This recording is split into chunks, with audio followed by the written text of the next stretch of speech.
Assalamualaikum warahmatullahi wabarakatuh. Perkenalkan, saya Silvi Septiani dengan NIM 2802526656 dari jurusan Manajemen Bisnis BINUS Online University. Pada kesempatan kali ini, saya akan mempresentasikan terkait salah satu tujuan dari SDGs, yaitu pada poin 5, kesetaraan gender, dengan topik eksplorasi faktor-faktor yang mempengaruhi proporsi perempuan dalam posisi manajerial.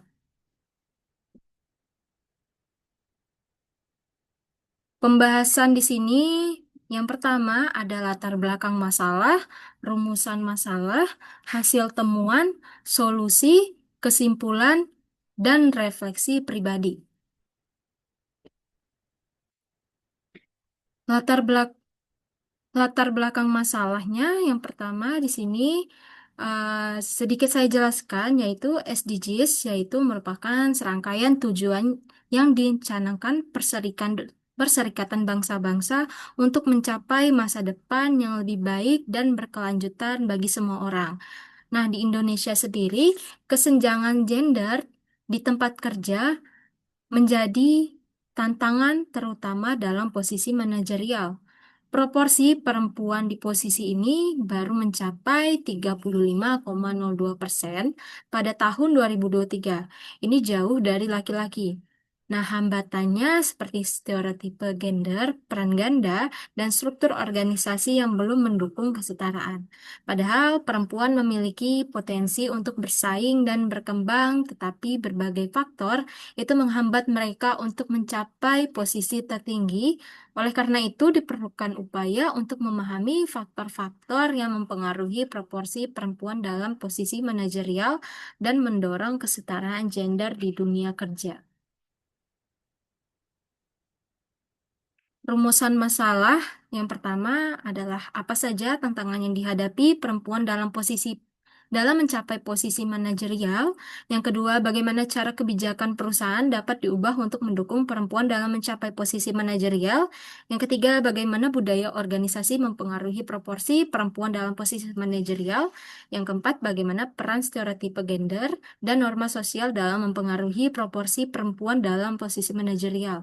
Dan yang kelima, bagaimana cara efektif yang dapat dilakukan dalam meningkatkan pentingnya kesetaraan gender di posisi manajerial?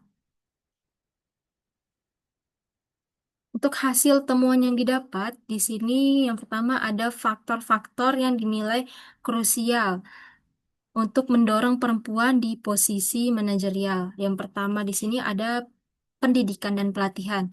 Nah, di sini pendidikan dan pelatihan itu harus diberikan akses seperti keterampilan yang relevan untuk meningkatkan kompetensi dan teknis dan kepemimpinan perempuan. Yang kedua, kompetensi dan objektivitas dalam penilaian.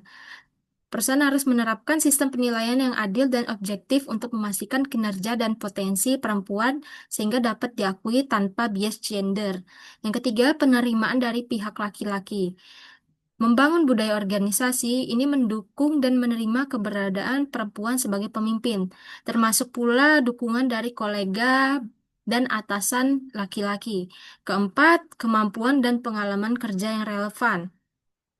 Di sini dapat menumbuhkan pengalaman kerja yang sesuai dan meningkatkan kemampuan melalui proyek strategis, pelatihan dan pengembangan diri.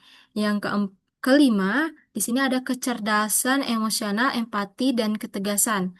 Mengembangkan kemampuan mengelola emosi, menunjukkan empati, serta memperkuat ketegasan dan pengambilan keputusan strategis dan kepemimpinan. Kemudian untuk hasil temuan berikutnya itu ada tantangan yang dihadapi perempuan dalam posisi manajerial. Yang pertama, stereotipe sosial tentang peran gender. Di sini masyarakat tradisional beranggapan bahwa perempuan kurang cocok memimpin, yang menghambat kepercayaan diri dan peluang mereka. Yang kedua, beban ganda antara karir dan keluarga. Perempuan seringkali harus menjalankan tugas domestik dan pekerjaan secara bersamaan, sehingga membatasi waktu dan fokus mereka dalam pengembangan karir. Yang ketiga, kurangnya akses terhadap program pengembangan diri, terbatasnya peluang mengikuti pelatihan, mentoring, dan coaching yang mampu mendukung pengembangan kompetensi dan keberanian mereka. Kemudian ada cara meningkatkan partisipasi perempuan di posisi manajerial. Yang pertama itu dapat dilakukan dengan pengembangan mentoring dan coaching khusus perempuan, sehingga ini dapat membantu perempuan untuk mengembangkan potensi dan kepercayaan dirinya. Kedua, penerapan budaya kerja fleksibel dan work-life balance dengan menyediakan kebijakan yang mendukung fleksibilitas waktu dan pengaturan pekerjaan agar perempuan dapat mengatur keseimbangan antara karir dan keluarga. Yang ketiga, membangun lingkungan kerja yang menghargai kontribusi perempuan dengan menciptakan budaya organisasi inklusif dan mendukung serta memberikan apresiasi terhadap keberhasilan perempuan dalam berkarir. Keempat, mendorong perempuan muda untuk lebih percaya diri dan aktif belajar dengan menginspirasi generasi muda perempuan agar berani bermimpi besar, percaya diri, dan mengambil peluang kepemimpinan sejak dini melalui pelatihan dan pengembangan diri. Solusi yang dapat diberikan yaitu yang pertama meningkatkan akses pelatihan dan pendidikan untuk perempuan. Yang kedua menerapkan praktik rekrutmen yang objektif dan inklusif. Yang ketiga membangun budaya organisasi yang kuat dalam mendukung kesetaraan gender. Yang keempat melakukan peningkatan kesadaran dan edukasi terkait kesetaraan gender di lingkungan kerja. Yang kelima masyarakat perlu mengubah stereotipe batasan peran perempuan. Kesimpulan yang dapat ditarik dari proyek ini, yang pertama, terdapat peluang setara bagi perempuan dalam posisi manajerial. Yang kedua, kompetensi menjadi faktor utama seperti pendidikan, pelatihan, pengalaman, dan keterampilan. Ini dapat menjadi faktor keberhasilan perempuan untuk mencapai posisi manajerial. Yang ketiga, terdapat persepsi positif dari laki-laki terhadap kepemimpinan perempuan. Pandangan laki-laki relatif positif terhadap perempuan selama perempuan yang menjabat memiliki kompetensi yang layak untuk posisi tersebut. Yang keempat, objektivitas diterapkan dalam seleksi kepemimpinan. Di dalam perseleksian dan promosi untuk posisi manajerial di sebuah organisasi ataupun perusahaan harus dilakukan secara objektif dengan menitik beratkan pada kualifikasi profesional tanpa memperhitungkan identitas personal seperti gender. Kemudian yang kelima adalah stereotipe sosial sering membatasi perempuan untuk berkembang secara profesional. Pandangan seperti ini beranggapan bahwa perempuan lebih cocok di rumah atau tidak mampu bersaing di dunia profesional. Ini menanamkan persepsi yang negatif dan membatasi peluang mereka untuk maju. Stereotipe ini juga sering menyebabkan perempuan direndahkan kemampuannya, kurang mendapatkan kepercayaan diri dari lingkungan kerja, dan kurang diikutsertakan dalam proyek atau posisi penting.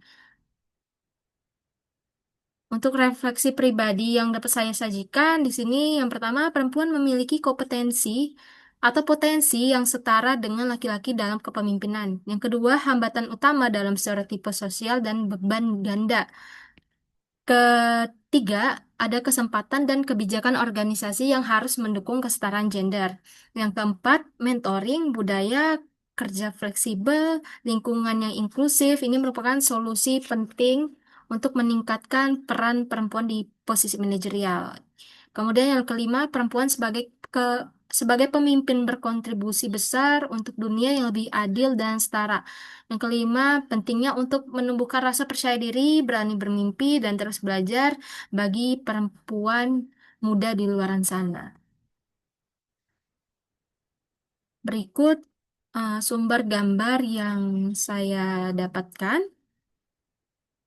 Sekian untuk presentasi dari saya. Saya akhiri. Wassalamualaikum warahmatullahi wabarakatuh.